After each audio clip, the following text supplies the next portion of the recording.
ಎಲ್ಲರಿಗೂ ಮತ್ತೊಮ್ಮೆ ಮರಳಿ ಮಣ್ಣಿಗೆ ಯೂಟ್ಯೂಬ್ ಚಾನಲ್ಗೆ ಸ್ವಾಗತ. ಇವತ್ತಿನ ತಮ್ನಿಲ್ ನೀವು ಟೈಟಲ್ ನೋಡಿರೋ ಹಾಗೆ ನಾವು ತುಂಬ ಒಂದು 2 ವರ್ಷದಿಂದ ನಾವೇನು ಇವಾಗ ನೈಸರ್ಗಿಕ ಕೃಷಿ ಮಾಡ್ತಾಯಿದ್ದೀವಿ. ಅದಕ್ಕೆ ನಾವು ಒಟ್ಟಿನಲ್ಲಿ ಕೆಮಿಕಲ್ ಫ್ರೀ, ಎಲ್ಲದರಿಂದನೂ ಕೆಮಿಕಲ್ ಫ್ರೀ ಇರಬೇಕು ಅಂತ ಹೇಳ್ಬಿಟ್ಟು ಈ ಆರ್ಗ್ಯಾನಿಕ್ ಗೊಬ್ಬರ ಅಥವಾ ಸಾವಯವ ಗೊಬ್ಬರ ಅಂತ ಏನು ಕರೀತಾರಲ್ಲ, ಸೊ ಅದನ್ನು ನಾವು ಯೂಸ್ ಮಾಡ್ಕೊತ ಬಂದಿದ್ದೀವಿ. ನಮ್ಮ ಜೀವಾಮೃತ ತಯಾರಿಗೆ ಇರ್ಬೋದು ಅಥವಾ ಗೋಕೃಪಾಮೃತ ವೇಸ್ಟ್ ಡಿಕಂಪೋಸರ್ ಇರ್ಬೋದು, ಏನೇ ತಯಾರು ಮಾಡೋ ಸಹಿತ ಈ ರೀತಿ ಕೆಮಿಕಲ್ ಫ್ರೀ ಇರುವಂತಹ ಆರ್ಗ್ಯಾನಿಕ್ ಗೊಬ್ಬರ ಇಲ್ಲಿ ನೋಡ್ತಿರ್ಬೋದು.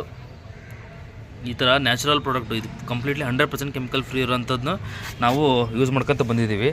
ನಮ್ಮ ಊರು ಹಿರೇಕೆರೂರು ಹತ್ರ, ಅಂದರೆ ಹಿರೇಕೆರೂರು ತಾಲೂಕು ಹತ್ರ ಬರೋದ್ರಿಂದ ನಮ್ಮ ಭಾಗದಲ್ಲಿ, ನಮ್ಮ ಹಿರೇಕೆರೂರಿನಲ್ಲಿ ಇದು ತುಂಬ ಸ್ವಲ್ಪ ನಮಗೆ ಕಡಿಮೆ ಬೆಲೆಯಲ್ಲಿ ಸಿಗುತ್ತೆ ಅಂತ ಹೇಳ್ಬಿಟ್ಟು ನಾವು ಪ್ರತಿ ವರ್ಷ ಇಲ್ಲೇ ಯಾವಾಗಲೂ ಯಾವಾಗ ಖಾಲಿ ಆಗುತ್ತೋ ಯಾವಾಗ ಬಂದು ಈ ರೀತಿ ನೋಡ್ತಿರ್ಬೋದು ಯಾವ ರೀತಿ ಇದೆ ಅಂತ ಹೇಳ್ಬಿಟ್ಟು. ಇದು ಓನ್ಲಿ ಫಾರ್ ಜೀವಾಮೃತ ಅಥವಾ ಈ ದನಗಳಿಗೆ ಬೆಲ್ಲ ತಿನ್ನಿಸ್ಬೇಕು ಅಂತಿರ್ತಾರಲ್ಲ, ಅದಕ್ಕೆ ಔಷಧಿ ರಿಲೇಟೆಡ್ ಅಷ್ಟೇ ಇದು ಯೂಸ್ ಆಗುತ್ತೆ. ಇದು ಮನೆ ಯೂಸಿಗೆ ಬರೋಲ್ಲ. ಇದು ಪ್ಯೂರ್ ಆರ್ಗ್ಯಾನಿಕ್ ಗೊಬ್ಬರ, ಆರ್ಗ್ಯಾನಿಕ್ ಬೆಲ್ಲ ಅಂತ ಹೇಳ್ಬೋದು ಇದು. ಓಕೆನಾ? ಸೊ ನಾವು ಯಾವ ಥರ ಮಾಡ್ತೀವಿ ಅಂತಂದರೆ, ನಮ್ಮದು ತೋಟದಲ್ಲಿ ನೀವು ನಮ್ಮ ಹಳೆ ವಿಡಿಯೋ ನೋಡಿದಂಗೆ ನಮ್ಮದು 500 ಲೀಟ್ರದ್ದು ಸಿಂಟ್ಯಾಕ್ಸ್ ನಾವು ಮಾಡ್ಕೊಂಡಿದ್ದೀವಿ ನಮ್ಮ ಜೀವಾಮೃತ ಪ್ರಿಪ್ರೇಷನ್ಗೆ. ಸೊ ಪ್ರತಿ ಸರಿನೂ 500 ಲೀಟ್ರ್ ನೀರು ತುಂಬಿಸಿದಾಗ 100 ಲೀಟ್ರಿಗೆ 1 kg ಬೆಲ್ಲ ಹಾಕ್ಬೇಕು ಅನ್ನೋದು ಅದು ಕಾನ್ಸೆಪ್ಟ್. ಓಕೆನಾ? ಸೊ ಅದಕ್ಕೋಸ್ಕರ ನಾವು ಈ 500 ಲೀಟ್ರಿಗೆ 5 kg ಬೆಲ್ಲ ಬೇಕಾಗುತ್ತಲ್ಲ, ನಾವು ಇಲ್ಲಿ ಪ್ರತಿ ಸರಿ ಬಂದಾಗ ಇದು 30 kg ಬ್ಯಾಗ್ ಇದೆ. ಆ್ಯಕ್ಚುಲಿ ಇದೆಯಲ್ಲ, ಇದು 30 kg ಬ್ಯಾಗು. ನಾವು 30 kg ಇರೋದನ್ನ ನಾವು 5 kg ಪ್ರತಿ ಸರಿನೂ ಹಾಕ್ಬೇಕು ಅಂತ ಹೇಳ್ಬಿಟ್ಟು ಇವಾಗ ಮಾಡಬೇಕಾದ್ರೆ ಈ ಥರ 5 kg ಕವರ್ನ ಮಾಡಿಸ್ಕೊಂಬಿಟ್ಟು 5 kg ಬ್ಯಾಗ್ ಮಾಡ್ಕೊಂಡು ನಾವು ಈ ಚೀಲದಲ್ಲಿ ಹಾಕ್ಕೊಂಡು ಹೋಗ್ಬಿಡ್ತೀವಿ. ಸೊ ದಟ್ ನಮಗೆ ಈ ನಮ್ಮ ತೋಟದಲ್ಲಿ ಡೈರೆಕ್ಟಾಗಿ ಹಾಕಬೇಕಾದ್ರೆ ಇದು ನಮ್ಗೆ ಈಸಿಯಾಗಿ ಹೆಲ್ಪ್ ಆಗುತ್ತೆ. ಯಾವಾಗ ನಾವು ಮಾಡಬೇಕು, ಒಂದೊಂದು ಕವರ್ನ ಈ ಥರ ತೊಗೊಂಡು ಹೋಗ್ಬಿಡ್ತೀವಿ, ತೊಗೊಂಡೋಗಿ ಹಾಕ್ಬಿಟ್ಟು ಮಾಡ್ಕೊತೀವಿ.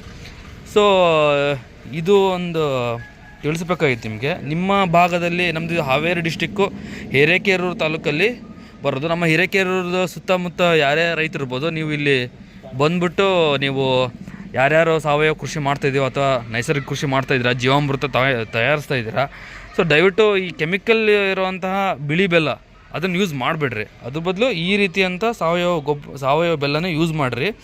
ಸೊ ಇದರಿಂದ ನಮಗೆ ರಿಸಲ್ಟು ತುಂಬ ಚೆನ್ನಾಗಿ ಬರುತ್ತೆ. ನಾವು ಲಾಸ್ಟ್ 2 ವರ್ಷದಿಂದ ನೋಡ್ತಾ ಇದ್ದೀನಲ್ಲ, ಒಳ್ಳೆ ಪ್ರಿಪ್ರೇಷನ್ ಆಗುತ್ತೆ. ಮೈಕ್ರೋಬ್ಸು ಅಥವಾ ಜೀವಾಣುಗಳು ಏನಂತ ಕರೀತಾರಲ್ಲ, ಸೊ ಈ ರೀತಿ ನ್ಯಾಚುರಲ್ ಆಗಿ ಬರುವಂಥ ಬೆಲ್ಲದಿಂದ ಚೆನ್ನಾಗಿ ಉತ್ಪತ್ತಿ ಆಗುತ್ತೆ, ಚೆನ್ನಾಗಿ ರಿಸಲ್ಟ್ ಬಂದಿದೆ ನಮಗೆ.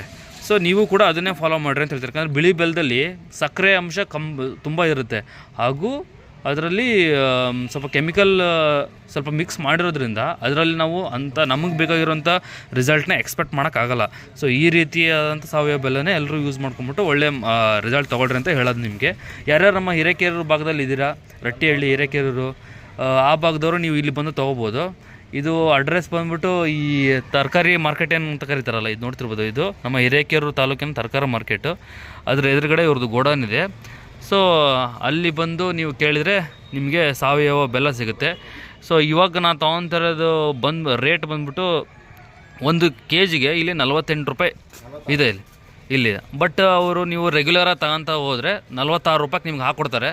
46 ರೂಪಾಯಿಗೆ ನಿಮಗೆ ಆರಾಮಾಗಿ 1 kg ರೇಟ್ನ ನೀವು ಹಾಕ್ಕೊಂಡು ನಿಮ್ಗೆ ಎಷ್ಟು ಬೇಕೋ ಅಷ್ಟು ಬೆಲ್ಲನ ತೊಗೊಂಡು ಹೋಗ್ಬೋದು. ಅವ್ರು ಹೇಳೋದು ಈ ಥರ 30 kg ಬ್ಯಾಗ್ ಏನು ಬರುತ್ತಲ್ಲ, ಇದನ್ನು ನೀವು ಒಂದೇ ಸರಿ ತೊಗೊಂಡು ಹೋದರೆ 1 ವರ್ಷದ ತನಕನೂ ಇಟ್ಕೋಬೋದು ಅಂತ ಹೇಳ್ತಾರೆ. ಸೊ ಯಾರ್ಯಾರು ದೊಡ್ಡ ಪ್ರಮಾಣದಲ್ಲಿ ಏನು ಮಾಡ್ತಿದ್ದೀರಲ್ಲ, ಅವರೆಲ್ಲ ಈ ಥರ 30 kg ಬ್ಯಾಗ್ನ ನೀವು ತೊಗೊಂಡೋಗಿ ಇಟ್ಕೊಂಡು ನಿಮ್ಗೆ ಎಷ್ಟು ಬೇಕೋ ಅಷ್ಟು ಅದರಿಂದ ನೀವು ಅಳತೆ ಮಾಡ್ಕೊಂಡು ನೀವು ನಿಮ್ಮ ತೋಟಕ್ಕೆ ತೊಗೊಂಡೋಗಿ ಯೂಸ್ ಮಾಡ್ಕೋಬೇಕಾಗುತ್ತೆ. ಇಲ್ಲಪ್ಪ ನಾವು ಅಳತೆ ಮಾಡ್ಕೊಳಕ್ಕೆ ಆಗಲ್ಲ ಅನ್ನೋರು ಏನು ಮಾಡಬೇಕು, ನಮ್ಮ ಥರ ಈ ಥರ 5 kgದು ಕವರ್, 5 kg 2 kg ನಿಮ್ಗೆ ಹೆಂಗೆ ನಿಮ್ಮ ಅನುಕೂಲ ಇರುತ್ತೆ ಆ ಥರ ಕವರ್ನಲ್ಲಿ ಮಾಡ್ಕೊಂಡು ಇಟ್ಕೊಂಡು ಹೋಗ್ಬೇಕಾಗತ್ತೆ. ಇದು ನೋಡ್ತಿರ್ಬೋದು, ಈ ಗೋಡೌನಲ್ಲಿ ಸಾಕಷ್ಟು ಅವ್ರು ಆಲ್ರೆಡಿ ಸಾವಯವ ಬೆಲ್ಲನ ತಂದು ಇಟ್ಕೊಂಡಿದ್ದಾರೆ. ನಿಮ್ಗೆ ಎನಿ ಟೈಮ್ ಇದು ಲಭ್ಯ ಇರುತ್ತೆ. ಇವರ ನಂಬರ್ ಕೂಡ ನಾನು ಡಿಸ್ಕ್ರಿಪ್ಷನ್ ಬಾಕ್ಸಲ್ಲಿ ಹಾಕಿರ್ತೀನಿ. ಸೊ ಏನೇ ಇದ್ರ ಸಹಿತ ನೀವು ಅವರಿಗೆ ಕರೆ ಮಾಡಿಬಿಟ್ಟು ನಿಮ್ಗೆ ಇದ್ರ ಬಗ್ಗೆ ವಿಚಾರ ಮಾಡ್ಬೋದು. ಸೊ ಇದೊಂದು ಮಾಹಿತಿ, ಸಂಕ್ಷಿಪ್ತವಾಗಿ ಈ ಮಾಹಿತಿನ ನಾನು ತಿಳಿಸ್ಬೇಕಾಗಿತ್ತು ಎಲ್ಲ ಸಾವಯವ ಕೃಷಿಕರಿಗೆ ಅಥವಾ ನೈಸರ್ಗಿಕ ಕೃಷಿಕರಿಗೆ ಅಂತ ಹೇಳ್ಬಿಟ್ಟು ಈ ವಿಡಿಯೋ ಮಾಡಿದ್ದೀನಿ. ಮತ್ತೊಮ್ಮೆ ಒಂದು ಹೊಸ ಮಾಹಿತಿ ಜೊತೆಗೆ ಬರ್ತೀನಿ. ಅಲ್ಲಿವರೆಗೂ ನನ್ನ ವಿಡಿಯೋನ ನೋಡ್ತಾ ಇರಿ, ಚಾನಲ್ನ ಸಬ್ಸ್ಕ್ರೈಬ್ ಮಾಡಿ. ಧನ್ಯವಾದಗಳು.